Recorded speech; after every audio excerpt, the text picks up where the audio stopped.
So welcome to the webinar, Developing Personal Resilience. For those of you who don't know, my name's Michelle MacArthur-Morgan and I'm the founding partner and creator of the Jigsaw Discovery Tool. My kind of background for the last 20 years or so has been very much in applying brain science, both psychology and neuroscience into the world of work, and really kind of asking the question, so what does this research actually mean? And there's, most of you will be aware, there's been lots of developments in neuroscience, certainly over the last 10, 15 years. So it's looking at how does that actually inform us and help us to work in a more kind of happy, healthy way, productive kind of way. I'm also a mindful practitioner. As is customary at most of my webinars, I like to start by just getting everybody to kind of be present and focused on the session that we're about to go into. So just to kind of bring you into the room and just to have a little bit of a check-in with yourself, first of all, using chat, just pop into chat for me. Just think about, how are you feeling today? On a scale of 1 to 6, where 1 is perhaps feeling a little bit tired, not great, fed up, perhaps you're a bit stressed or frustrated. And 6 is where you're feeling really quite energized and mentally refreshed and ready for anything, both physically and mentally. So if you just pop that in chat for me, please, that would be absolutely brilliant. The weather's not helping. No, it's not. It's very grey and overcast today, isn't it? Absolutely. Too many Zooms. Oh, sorry, tech. Yeah, so we've got 4s and 5s and 3s. 1, 2, 5 going on holiday on Saturday. Oh, look at you, Karen. 4s and 3s. Another 2. Brilliant. 4s. Excellent. So it's one of the kind of things that I like to encourage everybody to do on a very regular basis throughout the day. Just check in with yourselves, just maybe 3-4 times a day at different points, and just ask yourself, you know, what's going on for me right now? How am I feeling? Am I present? Am I focused? Am I feeling a little bit lethargic? Am I feeling really energized? And it really does us good just to check in with ourselves from time to time. So the webinar today has been designed to provide you with a useful understanding of kind of personal resilience, and really to help you look at how we can cope better with uncertainty and challenges that are facing us, and that continuing kind of change is very much part of our lives these days, to develop increased levels of resilience, agility and confidence, to establish a healthy work-life balance, hopefully as part of actually building our resilience, to be more positive and optimistic, even during those really kind of challenging, tough times that we all get from time to time, and to take some of that kind of personal responsibility and take action. So let's start by clarifying what resilience is, or perhaps is not. So again, using chat, would you like to just pop in there for me? Just what your understanding of resilience is. When we talk about somebody being resilient or building our resilience, what do we actually mean? What are we talking about?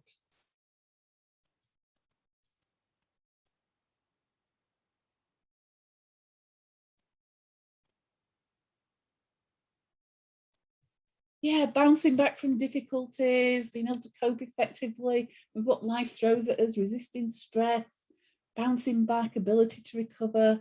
Yeah, coping through those inevitable bad times. Yeah, absolutely. Yeah. So resilience is actually an essential life skill these days. And it's all about our ability to manage change, adversity, stress, and those general kind of upsets and disruptions that, you know, and our ability to manage that very much depends on our levels of inner strength and the resources that we have, and how we actually choose to use them and apply them during those challenging and tough times. And let's face it, the last 18 months or so, we've been presented with quite a few challenges and curveballs life has thrown at us. But we must not forget that out of adversity can come personal growth and strength and new opportunities. And being a resilient person is much more than just being able to bounce back and survive. It's also about learning and growth and learning to thrive. So resilience, according to the Macmillan Dictionary, the word resilience is derived from the Latin word of resilia, which means to recoil or rebound. The word resilience was first used in the mid-1600s, and it was used to mean spring back, but it wasn't actually until the 1800s that the term was used in connection with people and organisations. And there's lots of academic definitions of what resilience is, but quite simply, it is that ability to recover from or adjust easily to misfortune or change. It's having that ability to bounce back, something people often refer to as our bounceability factor. So from time to time, we all worry, we all feel stressed, and especially when there is so much uncertainty going on around us, or when things don't seem to be going to plan, or when it appears as if everything's changing and the future is so kind of uncertain. And it's perfectly okay and normal to worry and feel stressed sometimes. But the important thing about it is all about how we choose to react and respond to a situation. And that's where having those higher levels of bounceability, it can be really, really helpful, because it's not just one thing that creates stress. And at the present time, there's so much going on for most people, whether it's work, at home, that there's a need for us to be able to bounce back again and again and again. When thinking about resilience, I love the bamboo analogy. Be like the bamboo, bend but do not break. Instead of breaking, giving up, walking away when experiencing pressure or adversity, if we're resilient, then we've got what it takes to persevere, to adapt, to learn and grow as we go.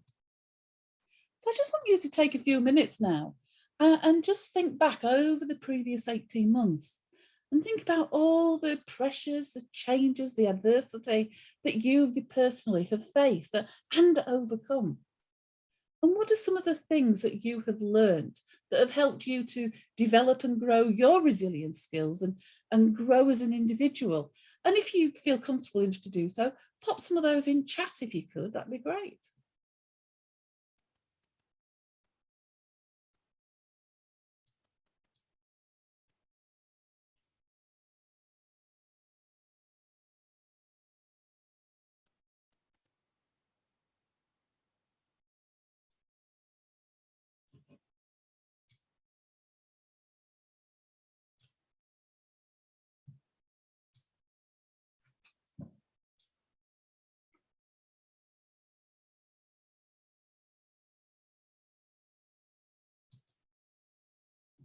Okay.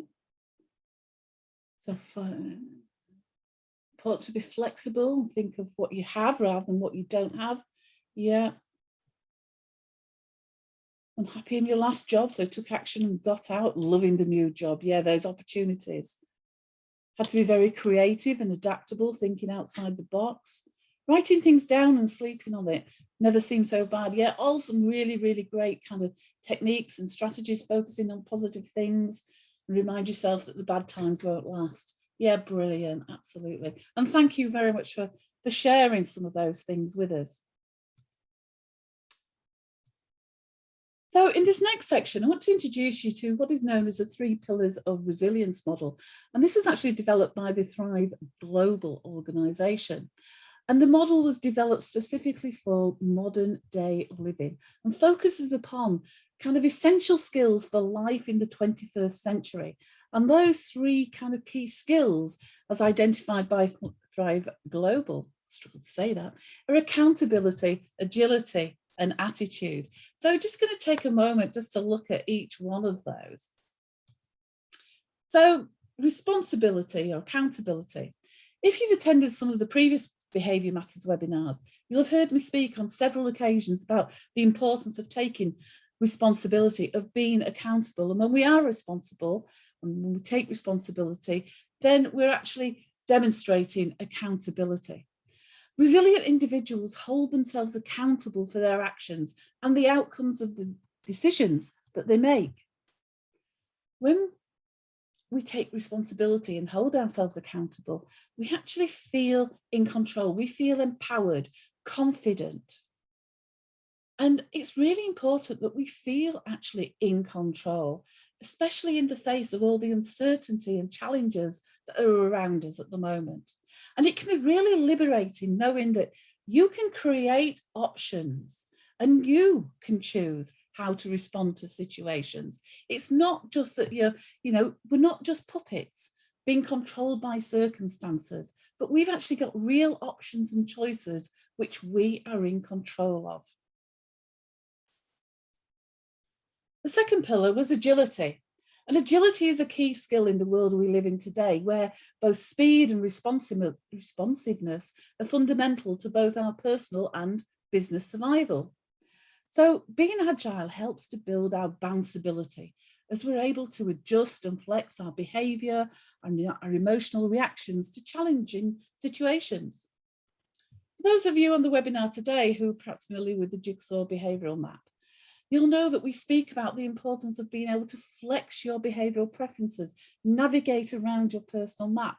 And this is what we're talking about here in part. It's that adaptability and being agile to move around to fit the situation, whatever the situation may be.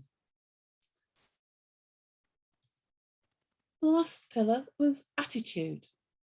Now we have between 12 and 60,000 thoughts a day. The quality of those thoughts have a huge impact on the way we perceive the world and how we react and behave to a given situation or challenge. A few couple of facts here that we've learned from brain science about our thoughts are that 95% of the thoughts we have today are the exact same thoughts we had yesterday. And 80% of all our thoughts are actually negative. So having increased levels of self-awareness helps us to recognize and better manage our thoughts. It makes it easier to recognize when we're focusing on the negative aspects of a situation. And that then allows us to make a conscious decision to focus on different aspects of the situation, such as the possibilities or the opportunities at the time, which may be a more helpful way of thinking about a situation and open up opportunities, possibilities, which we're not even really previously considered or even had an inkling of. Again, this is where we can use that knowledge and understanding of the jigsaw behavioural tool, for example. We can navigate around our personal maps. We can look at situations from different perspectives. A little bit like Edward de Bono's hats, looking at things from different perspectives, asking how would the situation be viewed from this perspective. So now I want to turn our time to how we can actually be resilient. So we're going to look and focus on some of those strategies that we can use to help build and develop our personal resilience, to be able to help us to cope better with the challenges, change, adversity, those curveballs that life does throw at us, to take some ownership in that personal responsibility, and hopefully think more positively about adversity and see those possibilities and opportunities that do open up before us. So the first thing is walk on the road to self-discovery. So self-awareness and understanding play an essential role in maintaining our emotional well-being. And it's the foundation of personal success, whatever success means to you as an individual. But it's also the starting point for building and developing our resilience. And there are many ways of raising our awareness and understanding of who we are, what our strengths and our skills are. And some of those things may include asking other people for feedback, our colleagues, our line managers, family, friends, actually asking ourselves for feedback as well. You may want to do that through informal conversations or more formal 360-degree feedback tools, for example. Meditation, self-reflection, journaling, your successes and your skills and strengths that you've used, looking back and reflecting over the learning, your own personal growth. And then, of course, there's the whole plethora of personality behavioural profiling tools, of which the jigsaw tool is just one of those tools. So for the purposes of today, I'm just going to focus for the next little section on the jigsaw behavioural profiler and help you to kind of show you how by that self-awareness, we can actually start to build and develop our resilience. So, oops, jump to slide. On the screen, you can see 4 pieces of jigsaw. Now, some of you will be more familiar with the jigsaw than others, but it doesn't matter if you've never seen a jigsaw before in your life. Just as a very simple kind of little bit of a crude activity here. On each piece of jigsaw, there are 6 words and phrases, and I just want you to have a look and actually just select the 2 pieces of jigsaw that are most like you. And then if you want to just pop your colours into the chat, so you can use the abbreviations R for red, Y for yellow, green, blue, etc., GB, and just pop your kind of the top 2 figures for you, the top 2 colours for you into chat. Blue, green.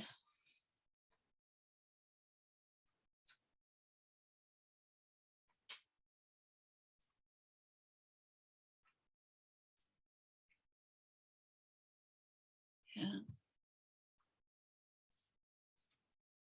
Excellent. Action and caring, yellow and blue. Lovely. Excellent. Okay.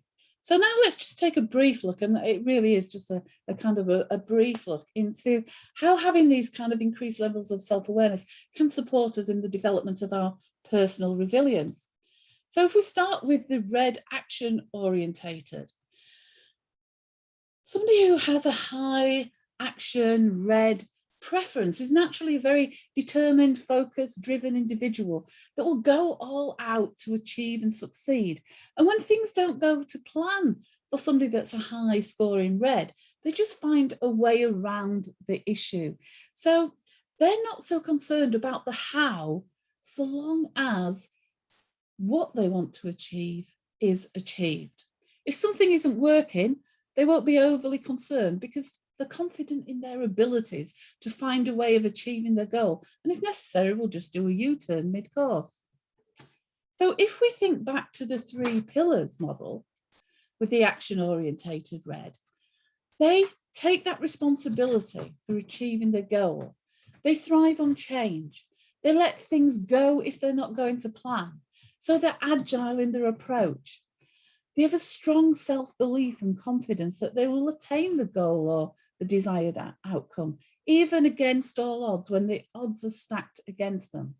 So because of these behaviours, they tend to have higher levels of resilience.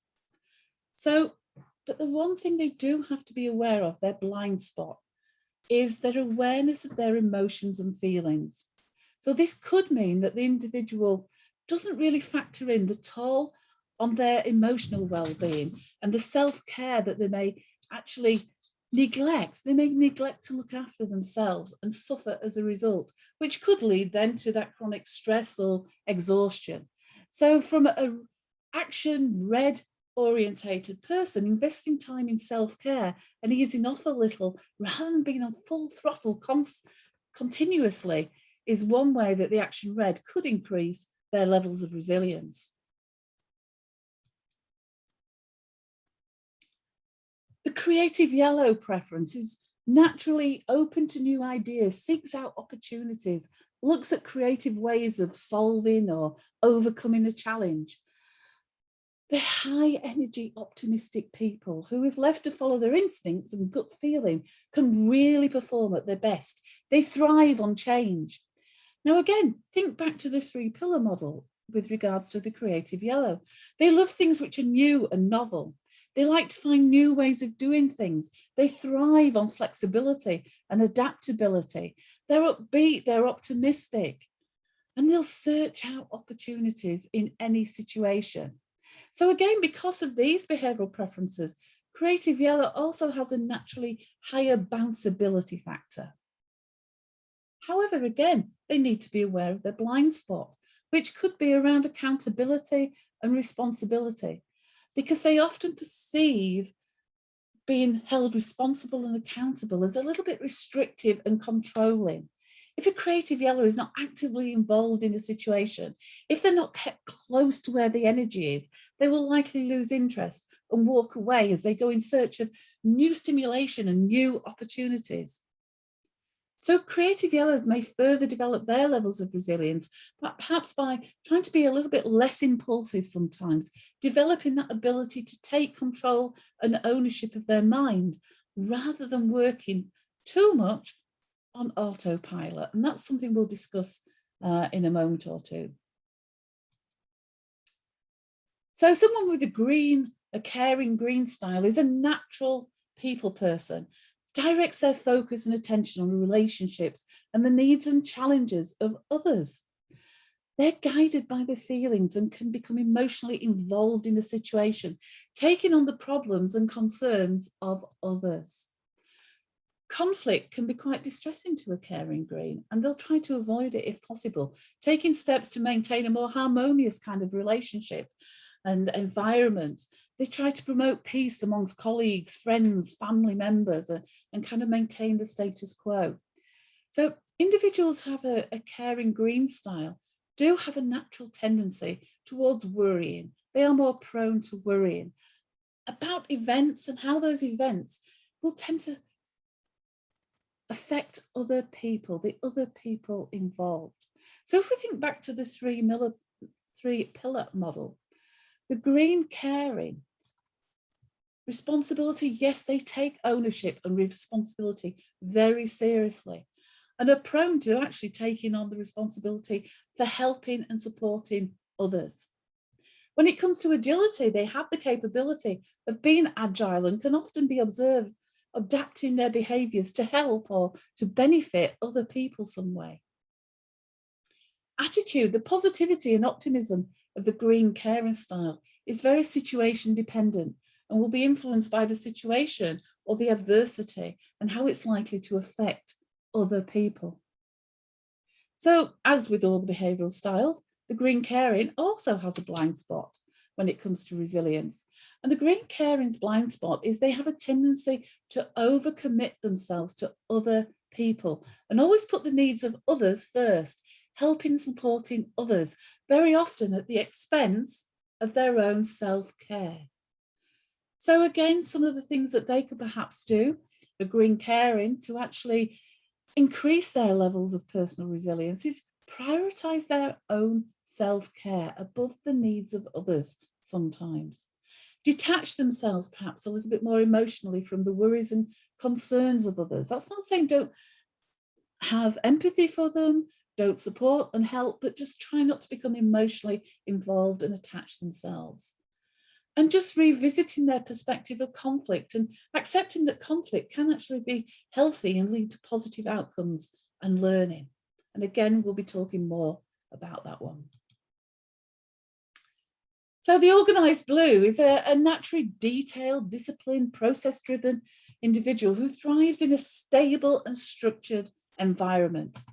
They like to have the time to focus on their minutiae and have the mental space and time to see things through to the end. They're completer finishers who work within the rules, policies, budgets, and plans.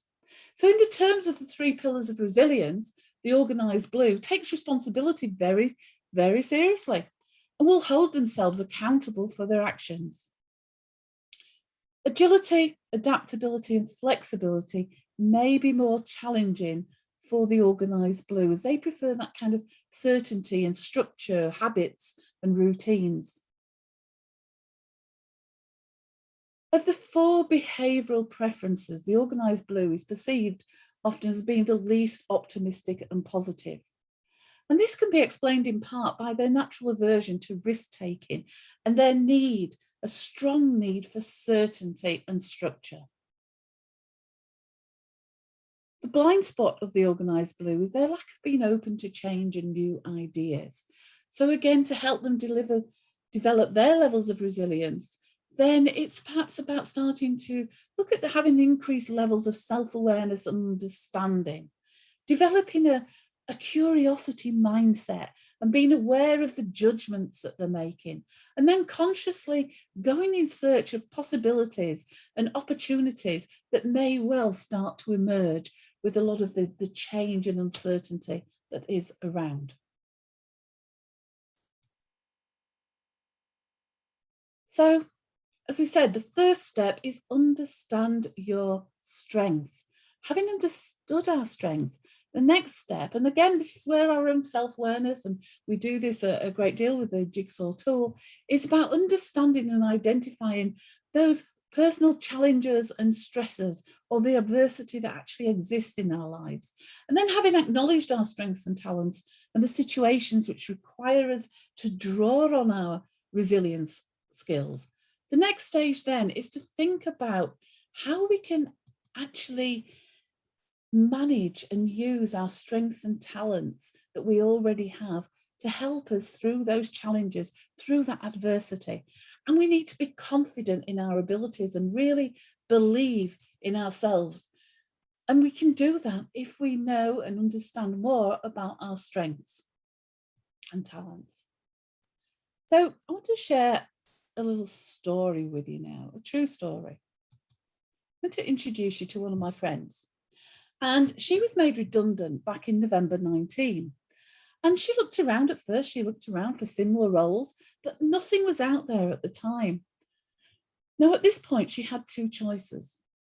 She could say, well, nothing's available, and go into a whole kind of downward spiral of doom and gloom and despair. Or in fact, she could do what she did do, and that was to revisit her strengths and her talents. She reminded herself of all the things she was good at, all the things that she really enjoyed doing and thrived at. Then she posed herself the question, so how can I use my strengths to support me with my current challenge? Today, she's actually a very successful business owner, having started a business at the beginning of lockdown. She not only survived, but also thrived by pulling on all her resilience capabilities. And now she's taking on challenges that she would not have even dreamed about being possible 2 years ago, because she learned and grew from that difficult experience.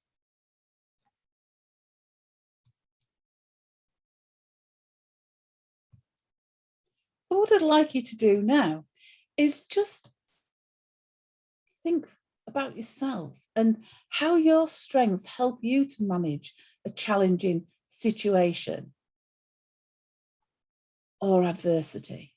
So take a few moments, just note down some of your key strengths and talents and think about how they could, in the future going forward, help and support you with any future challenges, adversity that is likely to come your way. How can they help you to be more, have a higher bounceability factor? So I'll just put up those 4 pieces of jigsaw again, because you can refer to those, but you may well already know your strengths and your talents. How do your strengths and talents, how can you use them in the future? And again, if you feel comfortable and you've got a good example you want to share with us, please pop it in chat. That's absolutely great.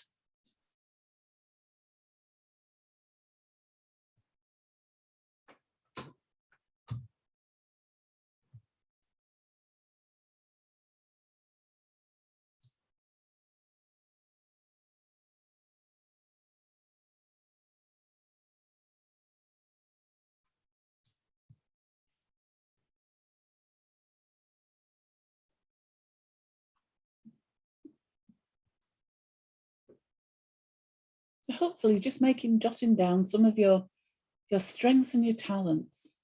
It's really key and important that we reflect on our strengths and talents from time to time and are aware how they actually help us to be more resilient. So we build up that whole kind of self-belief in ourselves that whatever life throws at us, we can cope. We will find a way through it. We have those inner strength and resources available to us.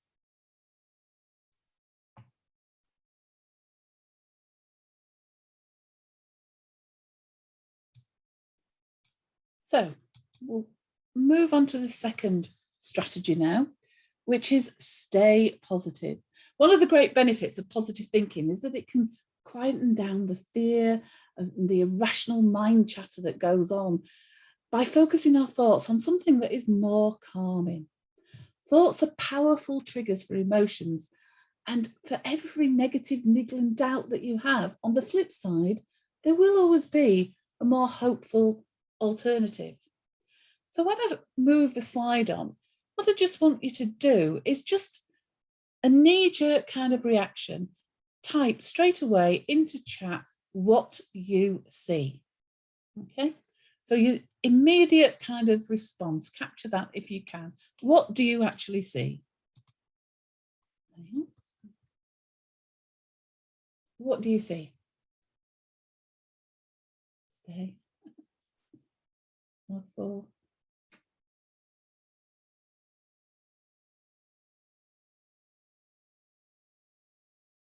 Glass of water, glass of water, half full glass of water. Yeah, half full glass.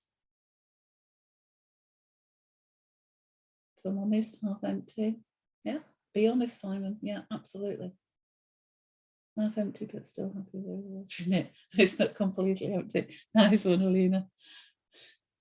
Yeah, yeah. So pretty mixed there. A lot of you kind of half full. Some just say a glass of water. Others half empty. Staying positive in the face of adversity can be difficult, but it's important that we try and work on that to maintain a more optimistic outlook. Being optimistic doesn't mean being naive or ignoring a problem. It means understanding the situation, accepting that setbacks will occur, but that they are recoverable and that you have got that inner strength and talent and skills to overcome it. So much of resilience is about how you respond. I've already said that 80% of all our thoughts are negative, and we know from science that our brains are far more sensitive to things which are negative and potential threats compared to the positives and opportunities that are out there. And a lot of that 80% of our thoughts that I'm talking about are unconscious thoughts. Remember, we're processing 11 billion pieces of information at any one point in the unconscious mind. Sometimes we miss opportunities because we're overly focused on the doom and gloom, the negatives of a situation. So here are a few things that we can do to help us maintain a more positive outlook. First of all, and I love this one, think of a happy memory, a time when you were feeling great, when life was good. Now, I know it's a little while ago because we're coming around to the next season of it, shall we say, or the next series. But last year, I was a fan of I'm a Celebrity. And I absolutely loved Jordan, who was in I'm a Celebrity, Get Me Out of Here. Because when he was faced with some of the most horrific, terrifying kind of challenges, you could hear him repeating over and over and over again, happy place, happy place. He was mentally putting himself in a happy place so that he could put up with all the horrible things that were happening to him, all the spiders and goodness knows what else were eating away, snakes. I think he was terrified of snakes, and he was buried alive with snakes at one point. So, but he was going to his happy place. Turn negatives around. Glass half full, glass half empty. Spend time searching out the positive in a situation. Listen to your language that you're using, how you're talking to yourself. Catch yourself using words like can't, won't, couldn't, shouldn't, because these are all obstacles to our positive thinking. Don't just accept things at face value. Be curious. Ask why questions. Stop thinking in terms of failing and reframe it as learning. It's okay to make mistakes. It's okay for things to go wrong, so long as we learn from them. Take the time to reflect upon the positives and the successes in your life. Keep a journal every day and write about the positives and the successes in life. And focus on repatterning our mindset. So our mindset comes from our inner reality, the way we perceive and interpret the world around us. 94% of that comes from our own inner reality. Now then, some of you may well be familiar with this quote, but it's really important. Stephen Covey said, "We must look at the lens through which we see the world, as well as the world we see, and understand that the lens itself shapes how we interpret the world." So our lens is very unique to us and is totally different to the next person's lens. And that's what makes up that 94% of our mindset, that inner reality. The other 6% of our mindset is based on physical evidence and fact. Now, here's the rather shocking fact that it is emerging, shall we say, from neuroscience. And that is, it's now thought that as much as 72% of the information influencing our mindset is inaccurate information. And that's based on some research carried out by Dr. Andre and Christian Vermeulen. And they're South African, I believe. And they've done an awful lot of research into this very fact of our mindset. And it can be really hard to see the impact of our thoughts, which are based on that inner reality, which we now know may not be as reliable as we actually think. So we need to remember that actions follow our thoughts, but it is possible to take control and take charge of our thinking. And here's this Dr. Ian Weinberg is a neuroscientist and author of a book called Conscious Awareness. And this is what he said: when you change the way you think, you change your perception of reality.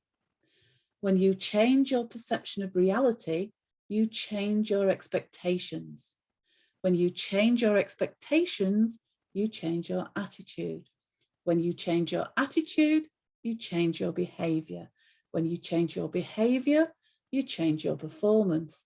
When you change your performance, you change your life. So I'm going to leave this section just on a thought and get you to reflect. Which wolf are you feeding? The bad wolf or the good wolf? Because whichever one you feed or give your attention to will be the one that thrives. So which do you feed? The bad, the negative, or the good, the positive?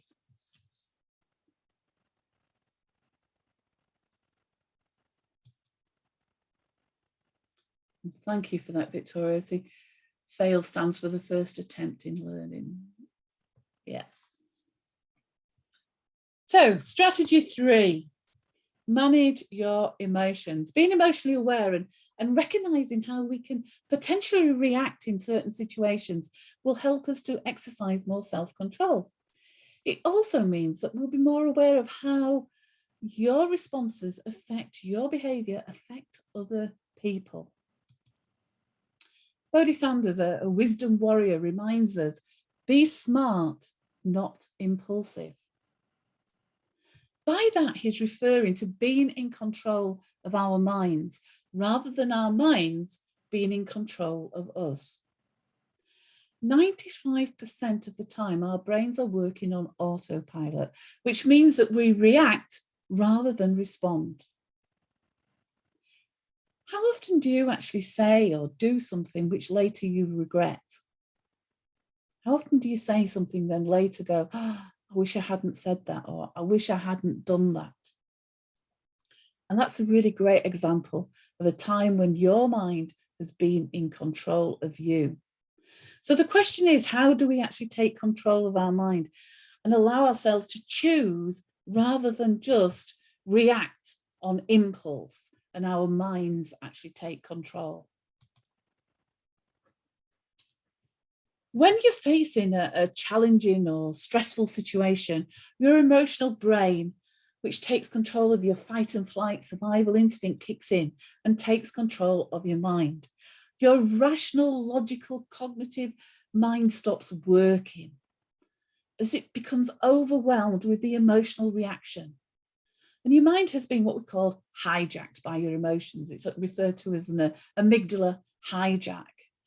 And when we are in an amygdala hijack, then access to our rational and logical thinking actually becomes increasingly difficult. I talk about it going offline. It just, we can't access it anywhere near as easily. So the amygdala is the emotional part of the brain which regulates our reactions when we're under any kind of stress or perceived, and that's really important because it doesn't have to be a real threat, just our brain perceives any kind of doubt, uncertainty or threat. And the result of the hijack is an automatic reaction from our emotional rather than our logical cognitive brain. And at this point, our cognitive brain, as I said, it's offline. The power of emotion overwhelms rationality. So how can we actually stay cool and under pressure and remain in control so that we can choose to respond?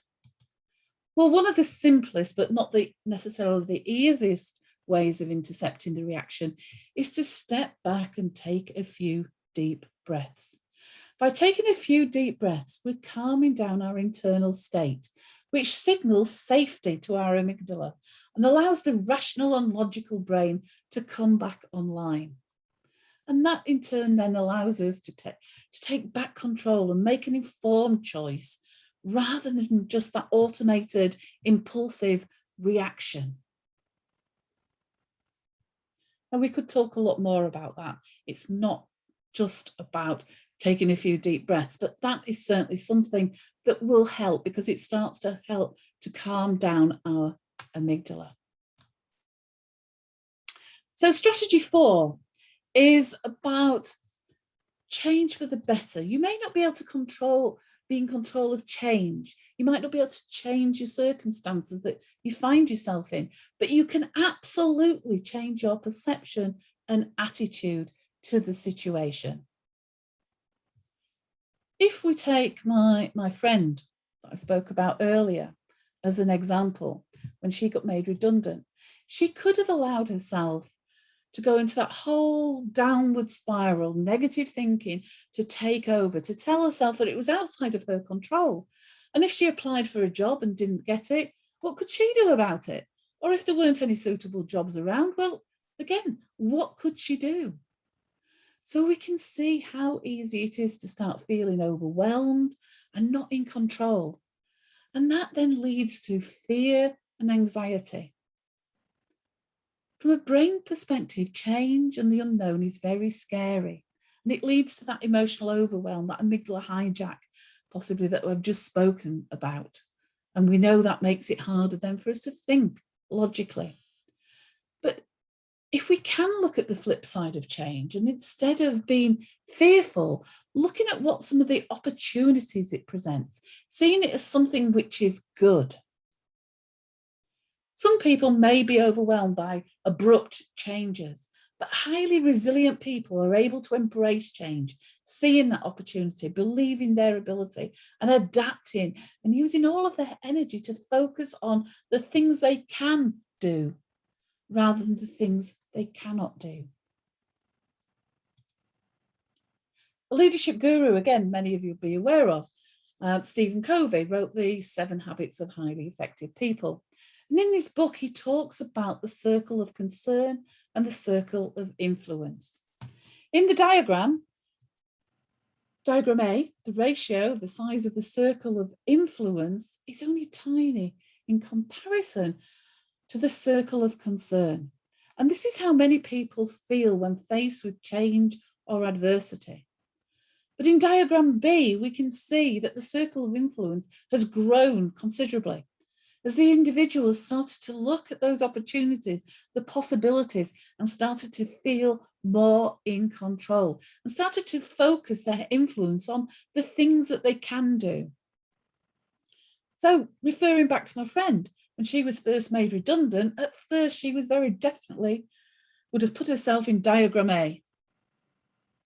But because she had that inbuilt resilience. Because she knew what to do, she was actually very quickly able to start to expand her circle of influence and reduce that circle of concern, moving into diagram B.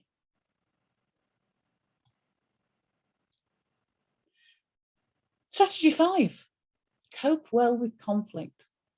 Sometimes conflict can be really unnerving and unsettling, and especially if it feels really personal. And I mentioned earlier, actually, that caring greens don't particularly like conflict, and they will try and avoid it if they possibly can.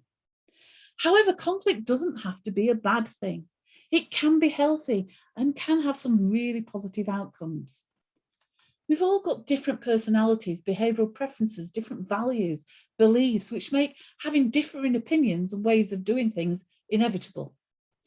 All too often, if we're not being mindful of differences, it may sometimes feel as if people are just being awkward.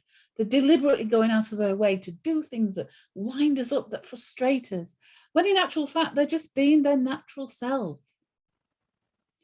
The key is to value the opportunities to share opinions, learn and grow. And that can come from then thinking about, those differences within our family, our teams, group of friends. It's about turning around and looking at those differences as an opportunity. To do it by a great starting place is actually to be curious. Be curious, not judgmental. And that's one of the key skills for thriving in the world today. Curiosity is so important now as the pace of change is so fast. Curiosity helps us to keep up with the pace and move with the times. And in actual fact, there's some research that came out from Harvard by Francesca Gino, and she showed that people who were curious fared better during the pandemic. They experienced lower levels of stress and burnout and adjusted better to the uncertainty.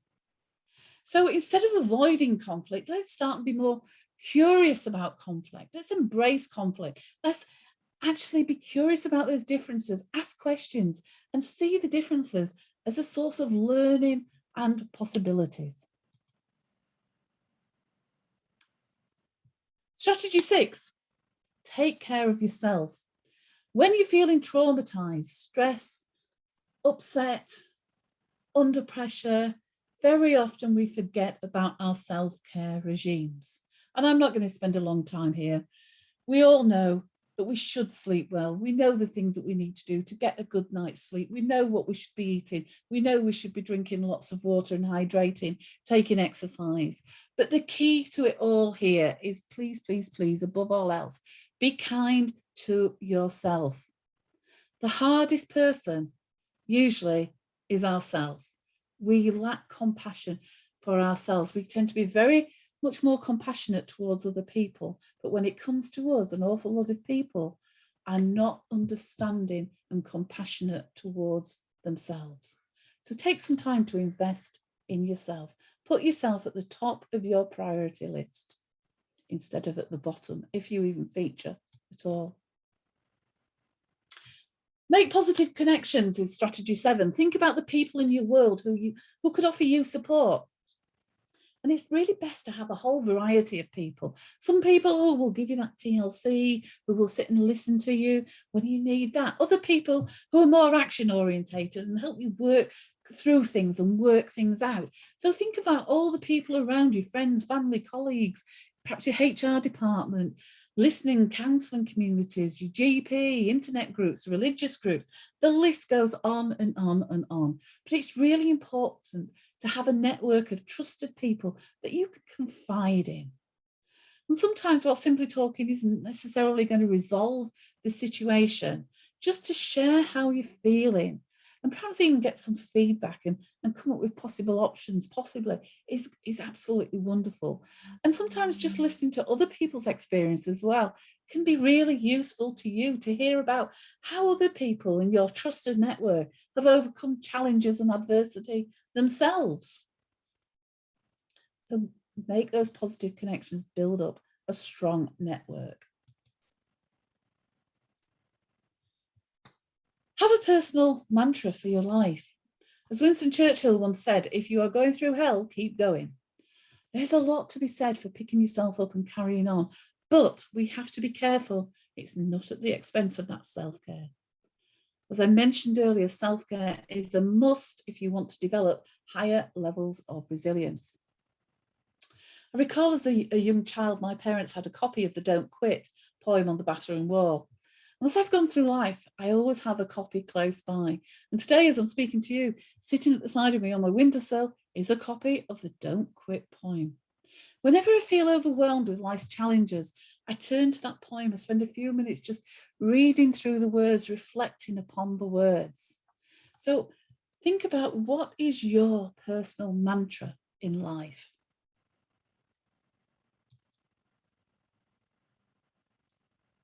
Also helps, strategy 9, is during challenging times when you're perhaps feeling low, it's good to have a dream that you can hold on to, something to look forward to in the future. So create yourself a personal vision. What do you want for you in the future? What's your personal goal? And having a personal goal helps us to unlock some positivity and releases energy in our minds. And that leads to increased possibilities and idea generation. So remember, without a goal, we simply just drift through life. But with goals, we fly like an arrow, straight and true to the target. So what are your goals, your personal goals? What's your vision? What's your personal vision, your personal dream that you can hold on to in those dark times, tough times? So now is the time to step up and take some action. We've now shared with you those 9 different strategies. So it's time for you to be thinking about, well, okay, so what am I going to take away? What can I actually start to do to build my resilience? Because we can never have enough resilience. It needs topping up, it needs replenishing constantly. So that brings me to the formal end of the situation. We have a few minutes left for questions. Please feel free, you can pop questions in chat if you like, or as I say, in the Q&A if you prefer. Just while you're doing that, I'll just tell you things that are coming up in the future. There are several ways that you can kind of interact with us, learn more about either your personal resilience or for the Jigsaw Discovery Tool. If you want to know more about Jigsaw Discovery Tool, we've got a virtual showcase coming up, which is free to attend on the 12th of October. And there we'll take you through the kind of virtual learning experience, and you'll also have an opportunity to complete your own digital profile during that time, and then have a one-to-one kind of follow-up coaching session. We do one-to-one coaching sessions as well. We've got a number of webinars and bite-sized development programs that we deliver in-house experiences. So again, if you're interested in that, please feel free to drop me an email. I've got some 30-minute consultations. I'm quite happy to do those. And if anybody, week commencing the 20th next week, I've got a couple of free 30-minute spots. If anybody wants to kind of book one of those, again, just drop me an email, or you can visit our Jigsaw Discovery Tool website, jigsawdiscoverytool.com website. And of course, there's our YouTube channel where you can catch all the webinars on demand. So are there any questions? There's nothing coming through at the moment. No. If there's no questions, then we will bring the webinar to a close. It's just coming up to 5 to 1. So if there's no questions, just like to say thank you very much to everybody. Thank you, Donna, thank you, Karen. All good, excellent. And enjoy the rest of your day. Hopefully you're going to disappear off and have some lunch now, and enjoy the rest of your day, whatever you are doing. And I will look forward to seeing everybody at our next event. Simon's going to check his lens. Thank you. That's brilliant. Thank you very much, everybody. Thank you.